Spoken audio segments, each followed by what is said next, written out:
Welcome back ladies and gentlemen. How to train your dragon. அதாவது இந்த ஒரு படத்தை வந்து நிறைய 90s கிட்ஸ், அதுவும் முக்கியமா லேட் 90s கிட்ஸ் அண்ட் நிறைய ஏர்லி 2K கிட்ஸ் இந்த ஒரு படத்தை பார்க்காம அவங்களோட சைல்ட்ஹுட்டை கடந்திருக்கவே மாட்டாங்க. அப்படி பார்க்கலாம் அதெல்லாம் சைல்ட்ஹுட்டானே எனக்கு தெரியல. பிகாஸ் அந்த டைம்ல அந்த ஏர்லி 2000s டைம்ல வந்து ஏகப்பட்ட பயங்கரமான அனிமேட்டட் ஃபிலிம்ஸ்லாம் வந்துட்டு இருந்துச்சு. அதுல ஒரு முக்கியமான படம் தான் இந்த how to train your dragon. 2010ல வந்த இந்த படத்துக்கு ஒரு லைவ் ஆக்ஷன் ரீமேக்கை தான் இன்னைக்கு இறக்கி விட்டுருக்காங்க. அதோட ரிவ்யூவை தான் பார்க்க போறோம். ரிவ்யூன்னு சொல்றதை விட ஒரு என்னோட எக்ஸ்பீரியன்ஸ் நான் சொல்லுவேன். நீ எப்ப பார் மார்வல் பத்தி தான் பேசுவ, உனக்கு ஏன்டா இதெல்லாம் தேவையில்லாத வேலை அப்படின்ற மாதிரி கேட்டீங்கன்னா, எஸ் மார்வலுக்கு இதுக்கு எந்த சம்பந்தமும் இல்ல தான். பட் எனக்கு ரொம்பவே பிடிச்ச ஒரு பிரான்சைஸ் அப்படின்றதுனால சரி பார்த்துட்டோம், சும்மா ஒரு எக்ஸ்பீரியன்ஸ் ஷேர் பண்ணலாமே அப்படின்ற மாதிரி தான் வந்திருக்கேன். ஃபர்ஸ்ட் ஆஃப் ஆல் இதை வந்து ஷார்ட்டா சொல்லணும், இந்த படத்தை பத்தின ஒரு சின்ன ஒப்பீனியனை ஷார்ட்டா சொல்லணும் அப்படின்னா, இந்த படத்தை நீங்க ஏற்கனவே பார்த்திருந்தீங்க, இந்த அனிமேட்டட் ஃபிலிம்ஸ் ஏற்கனவே பார்த்திருந்தீங்க அப்படின்னா தியேட்டர்ல இந்த படத்தை பார்க்கும்போது ஏதோ ஒரு சின்னதா ஒரு டைம் டிராவல் பண்ணிட்டு திரும்ப வீட்டுக்கு வந்த மாதிரி இருக்கும். எனக்கு அப்படிதான் ஃபீல் ஆச்சு. ஏன்னா படத்தை வந்து அப்போ என்ன படத்தை பார்த்தோமோ, அந்த அனிமேட்டட் ஃபிலிம்ல என்ன பார்த்தோமோ சீன் பை சீன் அப்படியே வந்து இந்த படத்தை வந்து லைவ் ஆக்ஷனுக்கு மாத்தி வச்சிருக்காங்க. ஆக்டர்ஸை வச்சு அங்க அந்த படத்துல என்ன பண்ணியிருந்தாங்களோ அதே விஷயத்தை தான் இங்கேயும் பண்ணியிருக்காங்க. அதை ஏன்டா நான் காசு கொடுத்து பார்க்கணும் அப்படின்ற மாதிரி நீங்க நினைக்கலாம். அந்த படங்களை பார்த்தவங்களுக்கு அது ஒரு சம ஒரு எமோஷனல் கனெக்டா இருக்கும். அப்படி இருக்கவங்க ஒரு ரீவாட்ச் பார்க்குற மாதிரி தான் இந்த படத்தை பார்க்குற மாதிரி இருக்கும். கதை ரீதியா எதுவுமே மாறல.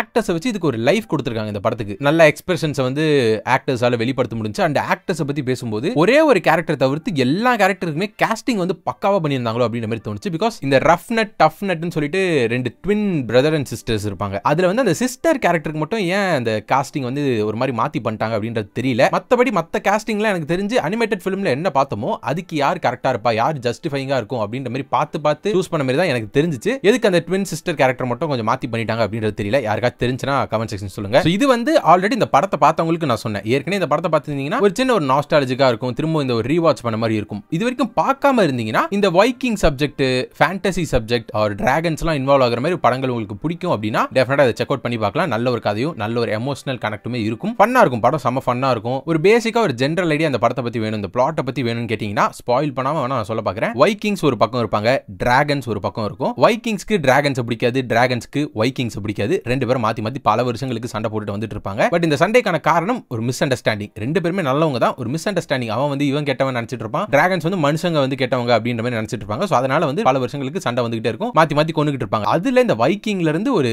சின்ன பையன் வந்து டிராகன்ஸும் நல்ல ஒரு உயிரினம் தான், நம்ம பண்ற ஒரு தப்புனால தான் திரும்ப அது வந்து நம்மள அட்டாக் பண்ணுது அப்படின்றது புரிஞ்சுக்கிட்டு எப்படி இந்த வைக்கிங்ஸையும் டிராகன்ஸையும் கோ எக்ஸிஸ்ட் பண்றான், ரெண்டு பேரும் எப்படி சேர்ந்து வாழ வைக்கிறான் அப்படின்றது தான் ஒரு பேசிக் கான்செப்டா இருந்திருக்கும். இந்த படத்துல வில்லன்னு சொல்ற மாதிரி எல்லாம் யாரும் கிடையாது. ஒரு டிராகன் வரும், பட் அது வில்லன்னு சொல்ல முடியுமாலாம் எனக்கு தெரியல. Basic concept humans versus dragons, இதுதான் பேசிக் கான்செப்டா இருந்திருக்கும். சோ அடுத்தபடியா சிஜிஐ குள்ள போனோம்னா எனக்கு தெரிஞ்சு சிஜிஐ வந்து குறை சொல்ற மாதிரி எதுவும் கிடையாது, நல்லாவே இருந்துச்சு. அந்த டிராகன்ஸ்க்கான சிஜிஐ எல்லாமே நல்லா இருந்துச்சு. முக்கியமா டூத்லெஸ் கேரக்டர் இருக்குல்ல, அதுக்கான சிஜிஐ வந்து நீங்க ட்ரெய்லர்ல என்ன பாக்குறீங்களோ அதுதான் த்ரூ அவுட் தி மூவி வந்து இருக்கும். அதை வந்து பக்காவா மெயின்டைன் பண்ணியிருந்தாங்க. பட் இந்த படங்கள் எல்லாம் இதுக்கு முன்னாடி பார்க்காதவங்க திடீர்னு சும்மா ஒரு ஜெனரல் ஆடியன்ஸா இந்த படத்துக்கு போகும்போது டெஃபினட்டா அந்த டிராகன்ஸ் எல்லாம் பார்த்து கொஞ்சம் ஒரு மாதிரி வியர்டா இருக்குன்ற மாதிரி ஃபீல் ஆகலாம். பிகாஸ் இந்த டிராகனோட டிசைன் வந்து அப்போ 2010ல வந்து இவங்க ஃபோக்கஸ் பண்ணது கிட்ஸ் தான். சோ கிட்ஸுக்கு ஏத்த மாதிரி கொஞ்சம் ஒரு மாதிரி காமெடியாவும் ஒரு மாதிரி பயமுறுத்தாத மாதிரி தான் அந்த டிராகன்ஸே டிசைன் பண்ணிருப்பாங்க. அதை வந்து அப்படியே படத்துக்குள்ள ரெப்ளிகேட் பண்ணதுனால அந்த டிராகன் டிசைன்ஸ் வந்து மேபி இது வரைக்கும் பார்க்காதவங்களுக்கு கொஞ்சம் வியர்டா இருக்கலாம். பட் ஆல்ரெடி இதெல்லாம் பார்த்தவங்களுக்கு டெஃபினட்டா என்ஜாய் பண்ணுவீங்க அதெல்லாம். சோ அடுத்தபடி எதனா எக்ஸ்ட்ராவா எதனா பண்ணிருக்காங்களா, என்னதான் இது வந்து ஒரு அனிமேட்டட் ஃபிலிம்ல வந்து அப்படியே டிட்டோ ஒரு லைவ் ஆக்ஷன் ரீமேக்கா இருந்தாலும் எதனா எக்ஸ்ட்ரா சீக்வென்சஸ் இருக்கா, கதையில எதனா மாற்றங்கள் இருக்கான்னு கேட்டீங்கன்னா சீக்வென்சஸ் எக்ஸ்ட்ராவா இருக்கு, ஒரு சில டயலாக்ஸ் எக்ஸ்ட்ராவா இருக்கு. நிறைய எல்லாம் கிடையாது, அங்கங்க லைட்டா இன்சர்ட் பண்ணி வச்சிருக்காங்க ஒரு புது புது சீன்ஸும் ஒரு புது புது டயலாக்ஸும் சரி. பட் கதையை வந்து அவங்க சுத்தமா தொடல, மாத்தவே நினைக்கல அவங்க.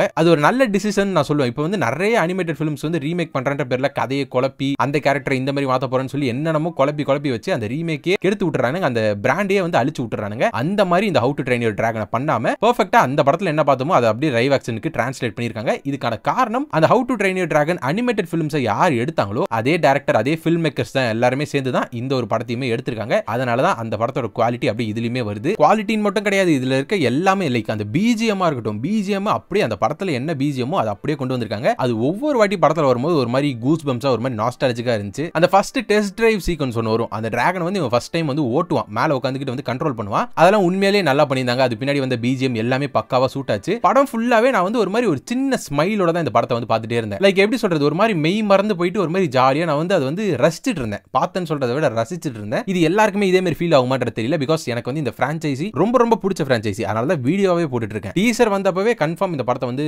ஃபர்ஸ்ட் டேவே தியேட்டர்ல பார்த்தணும் அப்படின்றத முடிவு பண்ணிட்டேன். அதனால தான் வந்த உடனே போய் பார்த்துட்டேன். ஸோ வேற என்ன இருக்கு, ஆக்டர்ஸை பத்தி பேசியாச்சு, எல்லாருமே நல்ல ஒரு பெர்ஃபார்மன்ஸை கொடுத்திருந்தாங்க. மியூசிக் நல்லா இருந்துச்சு, சினிமாட்டோகிராஃபி உண்மையாவே நல்லா இருந்துச்சு இந்த படத்துல. அது ஒன்று தான் எனக்கு தெரிஞ்சு இந்த அனிமேட்டட் ஃபிலிமுக்கும் இதுக்கு டிஃபரன்ஸா இருக்கும்னு நினைக்கிறேன். ஸோ சிம்பிளா சொன்னா எனக்கு பிடிச்சிருந்துச்சு. எனக்கு பிடிச்ச ஒரு பிரான்சைசி ஒரு ரீவிசிட் பண்ணிட்டு வரணும் அப்படின்னு நினைச்சிட்டு இருந்தேன். ஒரு சின்ன ஒரு டைம் டிராவலே பண்ணிட்டு வந்துட்டேன் போயிட்டு. ஸோ உங்களுக்கு இந்த ஃப்ரான்ச்சைசி பிடிக்குன்னா டெஃபினட்டா போய் செக் பண்ணி பாருங்க. ஒரு ரீவாட்ச் மாதிரி இருக்கும். மற்றபடி புதுசா பார்க்குறவங்களுக்கு எப்படி இருக்கும் அப்படின்றது தெரியல. புதுசா இப்பதான் இந்த படத்தை பார்க்க போறீங்க எல்லாம் பார்த்துட்டீங்கன்னா உங்களோட ரிவ்யூவும் கமெண்ட் செக்ஷன் சொல்லுங்க. அண்ட் ஆல்சோ இதுக்கான சீக்வல்ன்றது கன்ஃபார்ம் ஆகிருக்கு. How to train your dragon part 2 வந்து அனிமேட்டட் ஃபிலிமா இருந்துச்சுல, அதையுமே லைவ் ஆக்ஷன் ரீமேக் பண்ண போறாங்க. இதுக்கு ஒரு கண்டினியூஷன் இருக்க போது. ஸோ பாப்போம் என்ன பண்றாங்கன்றதை வெயிட் பண்ணி பார்ப்போம். இதே மாதிரி மற்ற மார்வல் தவிர்த்து மற்ற ஒரு சில படங்களுக்கும் ரிவ்யூஸ் வேணும்னு நினைச்சீங்கன்னா கமெண்ட் செக்ஷன்ல போடுங்க, நான் பார்த்து தெரிஞ்சுக்கிறேன். அண்ட் உங்களுக்கு கூடிய சீக்கிரம் வேற ஒரு இன்ட்ரெஸ்டிங்கான மார்வல் வீடியோல வந்து சந்திக்கிறேன். Until then, stay safe, see you soon.